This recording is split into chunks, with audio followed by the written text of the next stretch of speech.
Olá pessoal, iniciando mais um vídeo aqui a respeito da condilografia e a importância e como nós fazemos esse exame dentro aqui do nosso conceito no consultório e seguindo uma lógica para melhor atender e ter mais precisão nos atendimentos aos nossos pacientes. Então, o que significa basicamente esse exame, né? Esse exame, ele é um exame, como o próprio nome diz, é um exame gráfico, né? É uma grafia, é um exame onde teremos alguns gráficos, e esses gráficos vão ser criados a partir da movimentação mandibular do paciente, onde o centro da gravação é a região intercondilar, que nós chamamos de eixo hinge, né, como se fosse uma dobradiça, né, um eixo, como se fosse um eixo de K,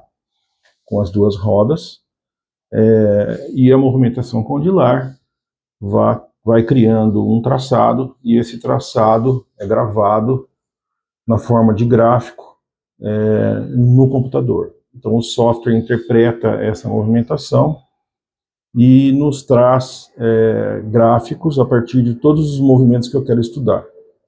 Então, o princípio básico desse exame é compreender qual é a movimentação que os côndilos fazem dentro das cavidades glenoideias, tá? E saber que esse exame vai nos dar com muita sensibilidade, com muita precisão, esse movimento. Então, esse movimento nos informa uma série de coisas, tá? E a gente pode extrair desse exame muitas informações. Uma delas, por exemplo, eu posso testar no meu paciente várias posições e várias situações de oclusão ou situações sem a oclusão, como ocorre a movimentação dos côndilos. Então, a movimentação dos côndilos nos informa uma série de situações. Veja que, como eu estou gravando a partir do côndilo, eu consigo saber se nesse trajeto, nessa movimentação que o côndilo faz dentro das articulações, né, dentro da cavidade glenoideia, eu consigo saber se esse trajeto tem um trajeto curvilíneo, que seria um trajeto normal, tá? Um trajeto onde nós temos uma convexidade, esse trajeto seria normal, ou se esse trajeto tem um duplo padrão, saindo de um côncavo para um convexo, já nos dá a ideia de algumas situações, e outros trajetos podem ser gravados. Por exemplo, um trajeto retilíneo já nos informa que o paciente já está em uma situação artrótica, ou que no movimento, provavelmente o disco não está interposto entre o côndilo e a cavidade glenoideia. Então, esse trajeto é muito importante para nós, mas ele não só informa o trajeto. Eu posso também, numa situação bem incipiente, bem inicial, identificar algumas anormalidades articulares desde o princípio, sem a necessidade, muitas vezes, de exames mais sofisticados, por exemplo, como uma ressonância magnética, que são exames de imagem. Eu posso identificar a artrose, como acabei de dizer, sem a necessidade, às vezes, de um exame de tomografia. Esses outros exames são importantes, não descartamos esses outros exames, eles serão somados a essa informação. Por quê? Porque eu vou, a partir dessa visualização, fazer a combinação das duas informações juntas. O que eu estou vendo no traçado e o que eu estou vendo na imagem, se eles são compatíveis. E, a partir daí, descarto certas situações ou confirma aquilo que eu estava pensando. Fora isso, eu também tenho como saber a amplitude dos movimentos em milímetros, e às vezes em décimos de milímetros, se for necessário, no caso, dependendo da situação do paciente. Então, o movimento pode ser medido em décimos de milímetros, e eu consigo medir, por exemplo, a amplitude do movimento direito e esquerdo, e a qualidade do movimento direito e esquerdo, tá? Então eu tenho amplitude, eu tenho a quantidade, eu tenho a qualidade e também tenho a velocidade desse movimento. Então a gente consegue entender como o paciente se move nas duas articulações de maneira independente e correlacionada. Então é um exame bastante importante para que a gente possa saber esses detalhes gráficos, né, da movimentação. Além disso, o exame também me proporciona uma situação muito importante, que é me determinar qual é a forma funcional da articulação temporomandibular direita e a temporomandibular esquerda, porque na hora que eu vá fazer a montagem deste paciente no articulador, eu consigo replicar com exatidão como é exatamente a articulação do meu paciente naquele momento, né, neste momento da vida do paciente.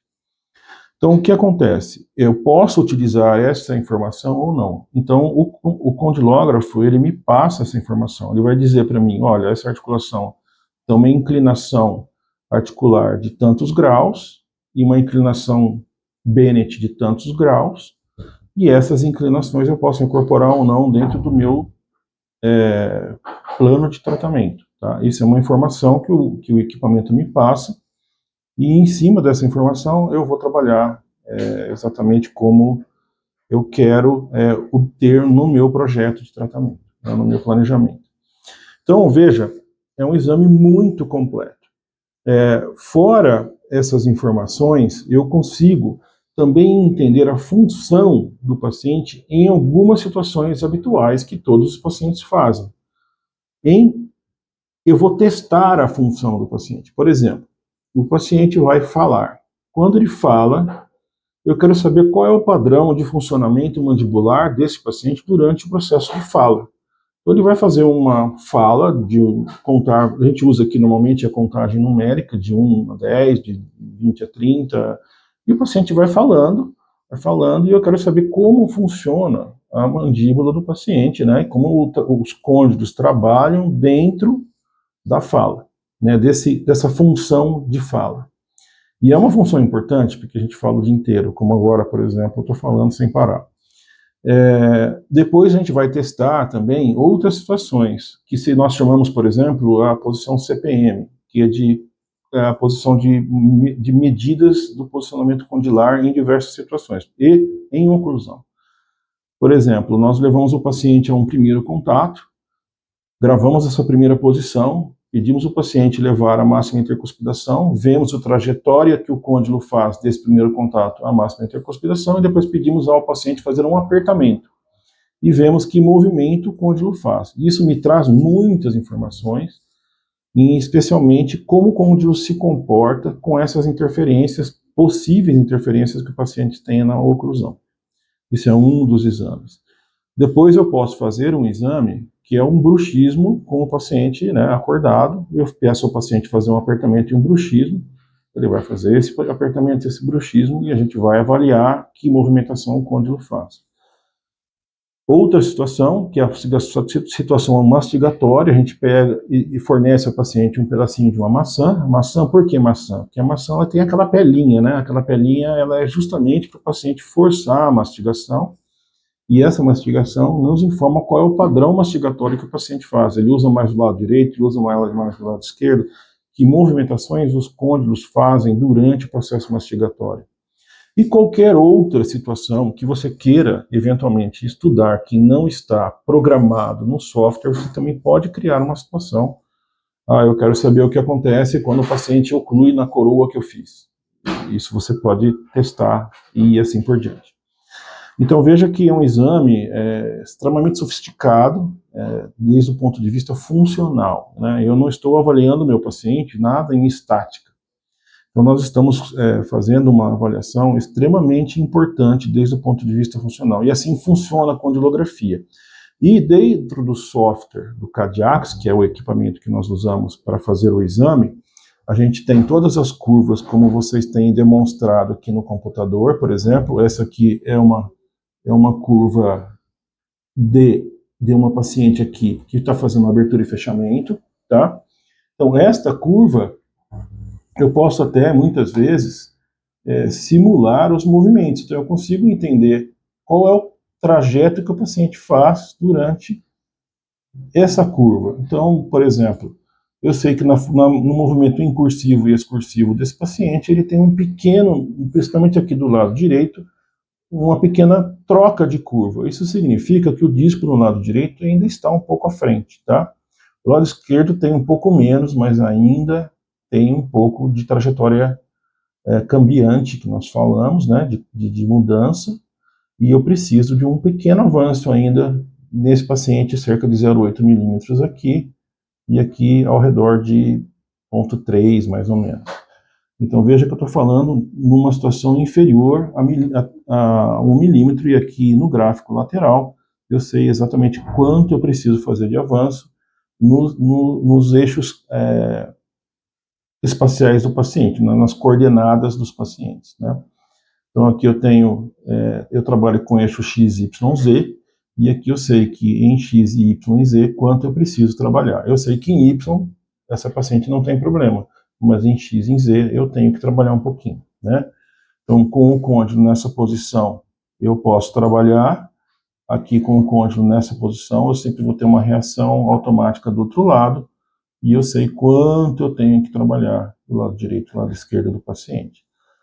Dentro do software, a gente tem uma série de outras situações, que são as animações 3D do paciente, e é muito interessante que essa animação facilita o entendimento do paciente, né? Então, se eu apertar aqui para fazer um play, né, do movimento que ele costuma fazer, né, aqui vou ampliar um pouquinho para vocês, ele está fazendo exatamente a trajetória que nós temos no software, né, no gráfico. Só que aqui representado num crânio, né, estilizado, não é o crânio do paciente, obviamente, mas dá para o paciente entender que como funciona e como se grava aquele movimento que está gravado no gráfico, né?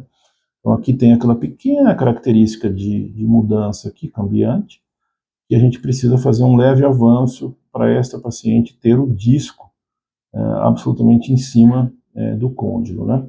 Então nós vamos ter aqui uma relação mais ideal entre côndilo, disco e fossa, né? Ou eminência, no caso aqui. Então, assim funciona esse exame. Esse exame me traz uma série de situações. E aqui, por exemplo, é o que nós estamos falando agora há pouco. Aqui nós temos como o software me indica a montagem do articulador para um avanço calculado de 5 milímetros ou um avanço calculado de 3 milímetros, como seria a montagem do articulador, de maneira absolutamente customizada para o paciente. Então, não estamos usando nenhuma normas médias, né, nenhum valor médio da população, nós estamos individualizando ao paciente exatamente aquilo que ele precisa e assim como ele é. Se eu vou usar essa informação ou não vai depender muito do meu diagnóstico, né? Porque eu não quero, por exemplo, do lado esquerdo aqui da paciente, conforme está na tela, um traçado. Aqui na tela você vai conseguir ver um pouquinho melhor.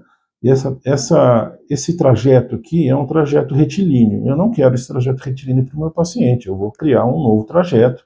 Então eu sei que ele está nesse momento fazendo um trajeto retilíneo, então eu vou fazer um pequeno movimento. Então 3 milímetros, o computador me informa um trajeto retilíneo. Se eu avançar 5 milímetros, eu ainda tenho um trajeto retilíneo. Aí com 10 o computador não consegue gravar, porque 10 milímetros vai ser um excesso para ela. Então aqui nós temos aqui uma simulação atual da condição dela. Então, fazendo aqui um pequeno resumo, né, dessa questão da condilografia, vocês vão ver aqui que nós temos uma série de movimentações que nós fazemos durante o exame, né? Esse aqui especificamente é a protrusiva e retrusiva. Nós temos aqui abertura e fechamento, tá?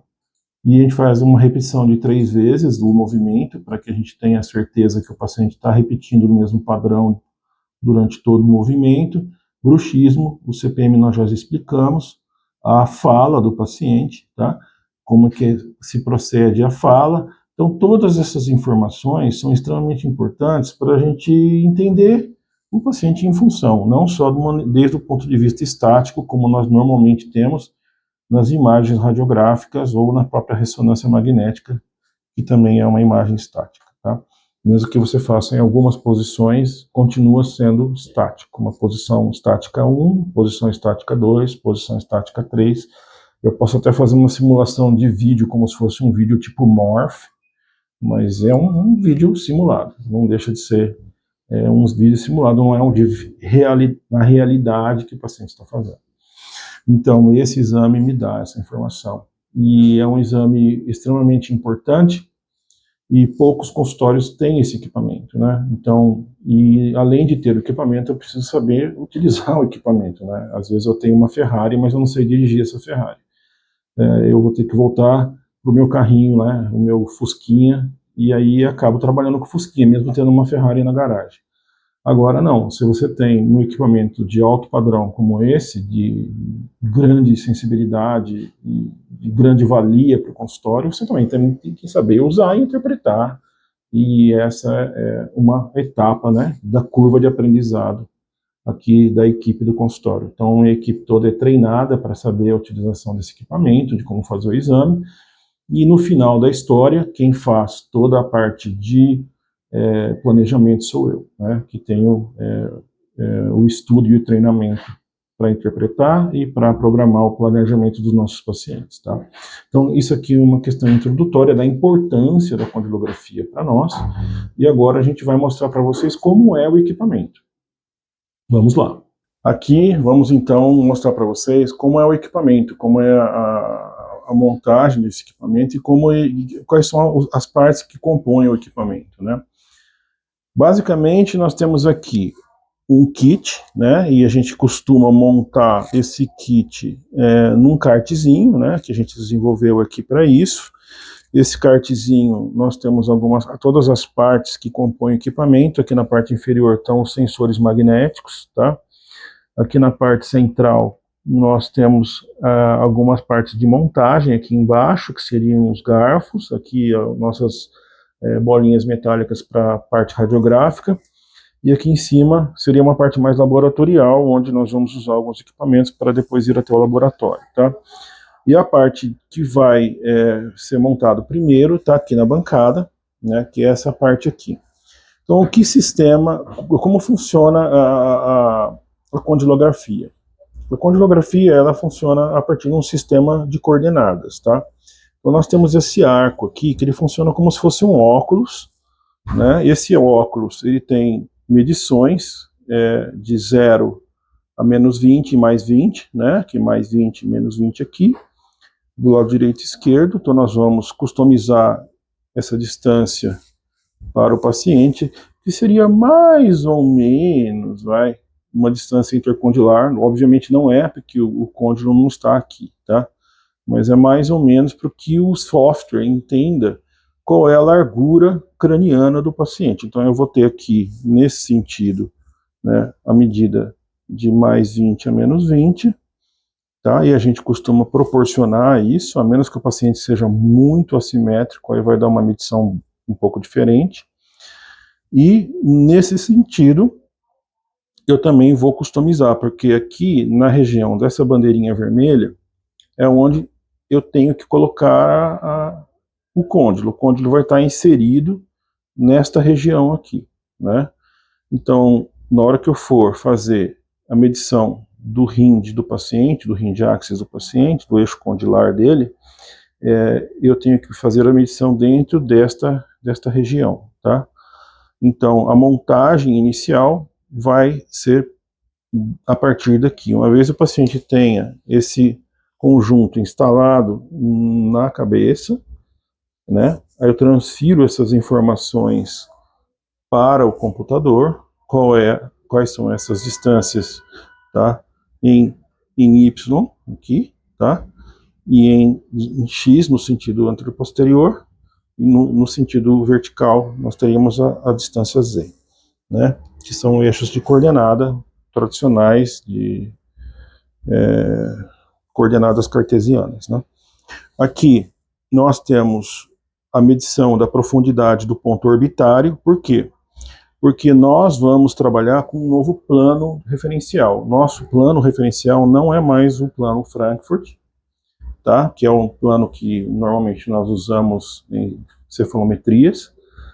O plano Frankfurt ele é um plano craniano, e isso não me interessa mais. Por quê? Porque como eu vou trabalhar com função, eu preciso saber qual é o eixo condilar, e o eixo condilar ele não é um eixo necessariamente anatômico, tá?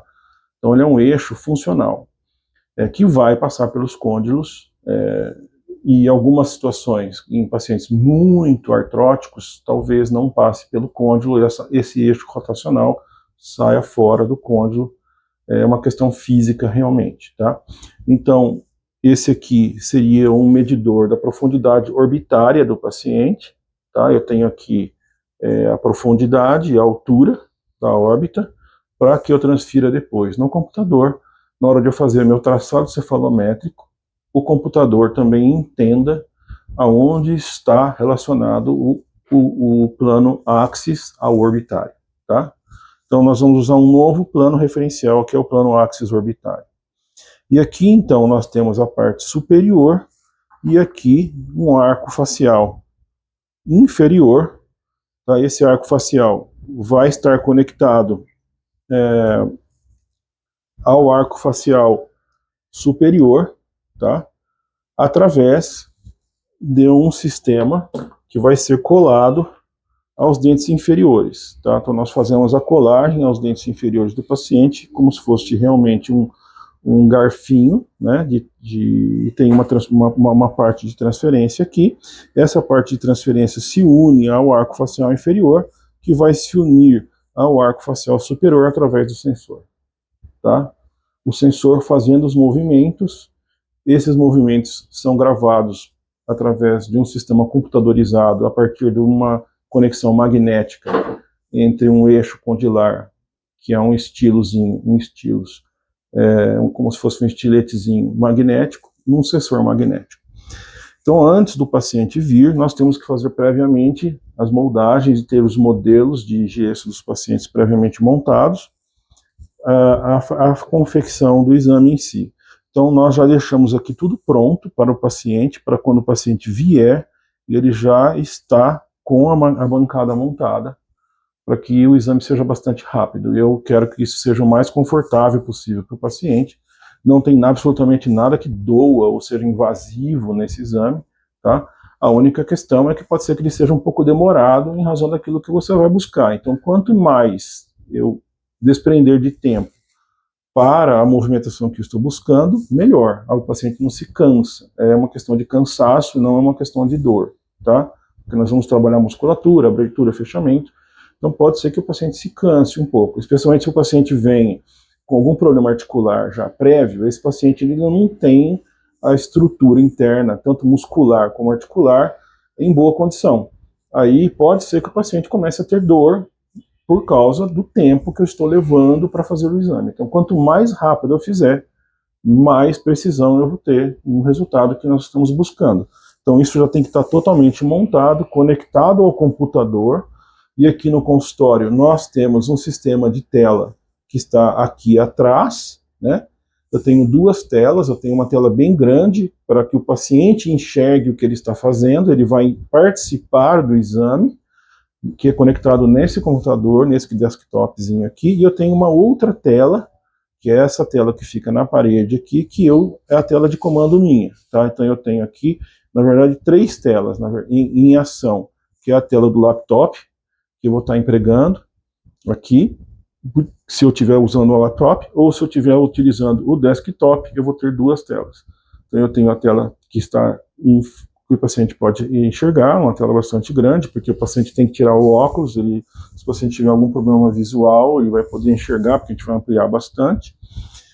E a tela aqui na parede, que é uma tela de comando minha, onde a gente vai coordenando os movimentos que o paciente vai fazendo. Então esse é um exame que exige imagem para a gente poder auxiliar os movimentos que a gente está buscando fazer.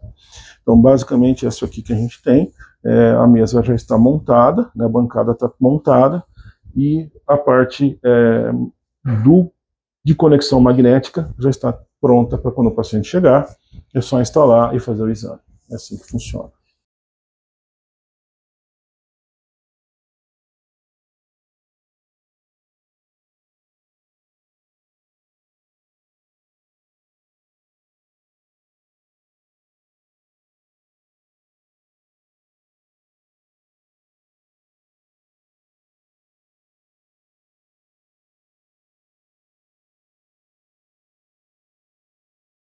Como a gente concluiu os movimentos que nos interessavam para o caso dela, o que nós vamos fazer? Desmontar a parte eletrônica, tá?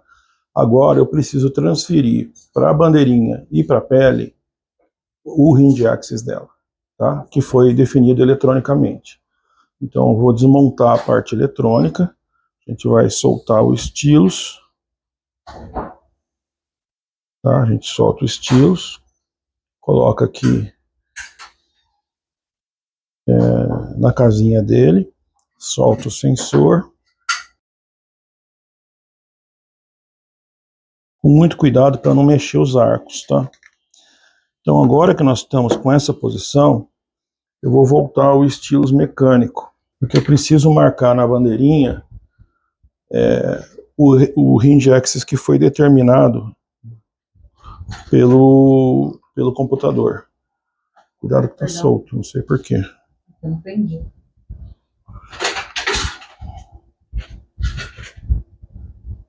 Lê, eu vou ter que te apertar de novo, tá? Vem pra frente, pra trás e segura. Pronto. Agora. Tá duro isso aqui, Jesus. Por quê? Tá? Esse é o hinge axis dela. Peraí, deixa eu marcar. Mas é o mais alto, não tem erro. Agora a gente marcou na bandeirinha, a gente remove a bandeira, eu continuo segurando a paciente. Tira aqui para mim que eu não estou conseguindo com a mão esquerda. A mão esquerda para mim é subir no ônibus. Né? E agora a gente transfere para a pele. A gente usa um lápis de olho. Não precisa furar não, né? Não. Sai sangue? Não precisa, né? Não. Então tá bom. Então a gente faz essa transferência, porque agora nós vamos montar um modelo nessa posição e as radiografias que ela vai fazer vão estar nesta posição. Então a gente tem tudo no mesmo plano referencial, que a gente chama axis orbitário. Tem que coincidir com o mesmo plano referencial. Posso soltar? Pode. Beleza.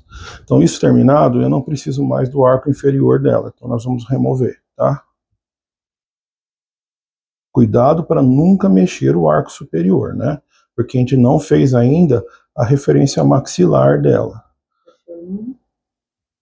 Enquanto isso, eu estou marcando aqui como a gente usa umas esferas que a gente compra de acupuntura. E é fácil, porque ela já vem com a esferinha colada num band-aid, né? E é muito pequenininha e o suficiente para a gente marcar na cefalometria. Agora, nós vamos fazer a marcação da maxila. Então nós temos aqui o garfo marcado, já com o silicone que a gente fez previamente, e a gente vai instalar no arco facial superior. Tá? Eu gosto sempre de deixar para o lado direito aqui. Pode abrir grandão para mim, ele é bem grande, para caber aqui dentro da boca isso aqui. Isso, segura para mim, Ju. E aqui a gente trava o sistema. E esse é um sistema muito interessante, porque ele tem 1, 2, 3, 4, 5 conexões e um único parafuso trava o sistema inteiro. É bem engenhoso. E agora eu posso desmontar, né, o sistema inteiro dela, porque nós já temos a maxila marcada no ponto referencial, tá? Com o silicone anterior. Então nós temos uma maneira de comparar as condylografias sequenciais dela com a mesma profundidade. E agora é remover o arquinho inferior e ela está pronta para fazer a radiografia. A Ju é craque nisso, então ela vai remover para nós. Vai deixar assim? Ela pode ficar assim, ela pode tomar água com esse tem um furinho. Um hinge axis esquerdo, um hinge axis direito. Então aqui nós vamos ter o que? O plano hinge dela, intercondilar. E aqui nós temos a órbita. Então nós vamos fazer 3 pontos, a gente faz um plano. Então esse plano facial eu consigo transferir para o computador e para o articulador com uma absoluta precisão, me medindo e posicionando de acordo com o que as curvas condilográficas me deram de informação. Bom, o exame foi feito e com o exame o software nos entrega a configuração individualizada do articulador para a paciente, essa é a situação articular dela hoje. A gente tem uma inclinação sagital condilar de 50 do lado direito, 41 do esquerdo, e os movimentos foram correlacionados com essas curvas em um movimento calculado para 3 milímetros de avanço. Tá? Essas são as mesas incisais que nós utilizaríamos no caso de fazer uma reabilitação completa. Nas curvas que nós fizemos, por exemplo, aqui nós vamos abrir a curva protrusiva, nós ainda vemos que o lado esquerdo dela tem uma característica de ainda estar com o disco um pouco fora do côndilo, não está absolutamente casado. E o lado direito, a mesma situação. Lembrando que ela tinha um travamento articular do lado direito, ela não conseguia fazer esses movimentos, tinha um estalo muito grande. Nós resolvemos isso. Porém, falta um acabamento para que a gente dê a estabilidade absoluta que a gente busca, né, o tratamento dela. E no bruxismo, foi um movimento que me chamou bastante atenção, onde ela comprime a articulação no bruxismo, ou seja, falta um pouquinho mais de estabilidade oclusal para ela, para que isso não ocorra. Então agora, com os modelos montados, vou fazer a avaliação de que situação está a oclusão dela, realmente com os modelos de RP para máxima tricuspidação, e fazer um pequeno ajuste que falta para a captura do disco, que apesar da ressonância estar me dizendo que ela tem o disco já em boa posição, em função eu vejo que o disco ainda não está perfeito. Então é um exame que me traz sensibilidade muito maior do que a ressonância. A ressonância me mostra a condição condilar, fossa e disco. Ok, elas estão, as três estruturas estão bem conectadas. Porém, no movimento, ela ainda faz um movimento cambiante, onde o disco ainda está um pouquinho à frente do côndilo, então o côndilo tem que buscar o disco ir um pouquinho mais à frente, aqui é uma questão de 1 milímetro ou 2, para fazer esse acabamento, para que ela não tenha mais à frente o regresso do problema que ela teve no início. Então a gente vai buscar agora uma estabilidade completa para o tratamento dela. Então, quando eu tiver os modelos montados, a gente volta a conversar.